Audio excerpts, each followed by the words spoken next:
October 14th, 1944. The jungle was alive. Not with movement, but with silence. The kind that made every heartbeat sound like thunder in a man's ears. A squad of U.S. Marines crouched low beneath the dripping canopy, sweat running in rivers down their necks. The air was thick, heavy with the smell of mud, rotting leaves, and cordite from a skirmish just hours before. Somewhere ahead, a single crack echoed, the unmistakable whip of a Japanese Arisaka rifle. A man went down. Another dropped to the ground, hugging the roots of a banyan tree. The sniper was invisible, concealed high above, his camouflage blending perfectly with the moss and vines. The Marines fired back blindly, bullets slicing through green shadows. Nothing. Then, a sound unlike anything they had ever heard ripped through the jungle. A deep, thunderous roar, rhythmic, mechanical, relentless. 4 heavy barrels spinning together. The M45 Quadmount .50 caliber machine guns unleashed hell. Branches exploded. Trees splintered. The sniper's perch simply ceased to exist. The jungle fell silent once more. But this time, for good. By 1943, the Pacific War had entered a brutal new phase. The United States was no longer fighting in open fields or island airstrips. It was fighting in jungles. Dark, humid labyrinths where the enemy could be anywhere. Japanese forces, retreating deeper into the islands, had learned to weaponize the terrain itself. They built bunkers beneath tree roots, dug firing holes under fallen logs, and strung camouflaged sniper nests 20 feet above the ground. Their doctrine emphasized patience and invisibility. 1 bullet, 1 death, followed by silence. American troops called them ghosts in the trees. In the Solomons, New Guinea, and the Philippines, Japanese snipers became the most dreaded presence in the jungle. They often fired from elevated positions, waiting hours for a single target, then disappeared like smoke. U.S. infantrymen quickly learned that advancing through dense vegetation meant exposing themselves to unseen death. Standard responses failed. Riflemen couldn't locate the enemy. Mortars couldn't penetrate thick foliage. Even light machine guns were ineffective, their rounds absorbed by trunks and branches long before reaching the sniper's perch. Each shot the enemy fired shattered morale. Every fallen man reminded the others of their vulnerability. American commanders soon realized that the greatest challenge in the Pacific wasn't just the enemy's courage, it was the jungle itself. In this unforgiving environment, firepower was not only a tactical necessity, it was a psychological weapon. What the U.S. needed was a way to cut through the very fabric of the forest, to deny the enemy his camouflage and expose him to overwhelming force. That answer came not from the infantry, but from the skies, and from a weapon originally built to fight aircraft. The Browning M2.50 caliber machine gun had already become a legend by 1944, a weapon of immense power, capable of punching through armor, light vehicles, and fortifications. But when engineers combined 4 of these heavy guns into a single electrically powered rotating mount, the result was unlike anything seen on the battlefield. The M45 Quadmount, nicknamed the meat chopper or kraut mower in Europe, was designed to rip through low-flying planes.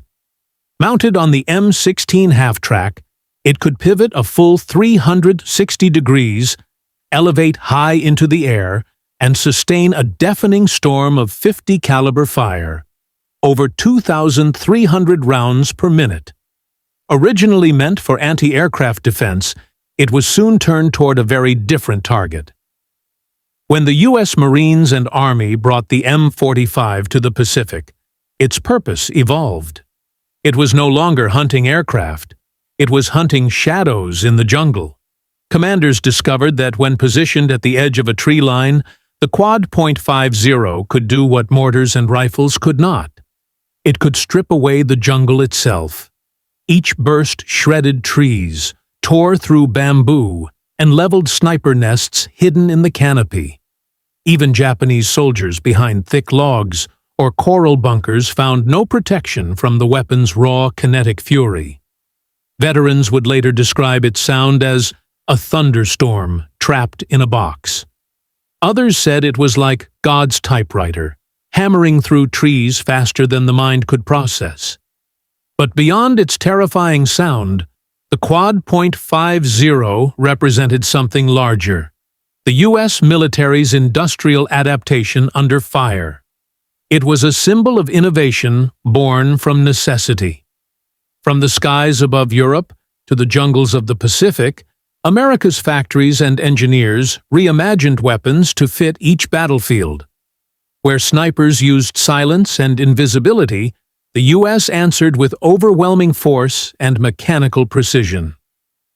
By late 1944, the meat chopper had become an instrument of both destruction and morale.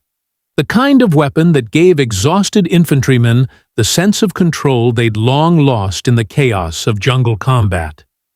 As one Marine recalled later, "When the quad opened up, you stopped worrying about the sniper.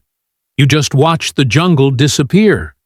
And in the dense, suffocating darkness of places like Leyte and Okinawa, that meant survival. But to understand how this weapon came to redefine jungle warfare, we must look at its evolution, from anti-aircraft innovation to the infantry's jungle guardian. The story of the Quad .50 begins not in the jungle, but in the factories and proving grounds of wartime America. By 1942, U.S. engineers faced a growing problem. Allied aircraft were increasingly vulnerable to low-level strafing attacks by Japanese Zeros and German fighters. The Army Ordnance Department needed a mobile, high-volume anti-aircraft system, something that could move with advancing troops, set up fast, and unleash concentrated firepower. The answer emerged from the M45 Quadmount, designed at the Frigidaire division of General Motors. It combined 4 Browning M2 HB .50 caliber machine guns on a powered turret, capable of both manual and electric traverse and elevation. Mounted on a trailer or half-track, it became the M51 and M16 multiple-gun motor carriage, a weapon built to protect convoys, airfields, and armored columns from the sky. Each gun fired 600 rounds per minute. Together, they created a storm of 2,400 rounds every 60 seconds. A metallic wall of lead. To the men who operated it, it was both magnificent and terrifying. The noise shook the earth beneath their feet. Empty casings rained like brass hail. In Europe, it earned grim nicknames like the Meat Chopper and the Krautmauer for what it did to German infantry unfortunate enough to be caught in its sights. But in the Pacific, its destiny would change completely. When the U.S. began retaking island after island in the South Pacific, Guadalcanal, Bougainville, Leyte, Luzon, Okinawa, commanders realized that the greatest threat wasn't aircraft. It was the unseen sniper, the entrenched rifleman, the hidden bunker. Traditional infantry weapons couldn't match the Japanese soldiers' mastery of concealment. Even artillery was limited by the close proximity of friendly troops.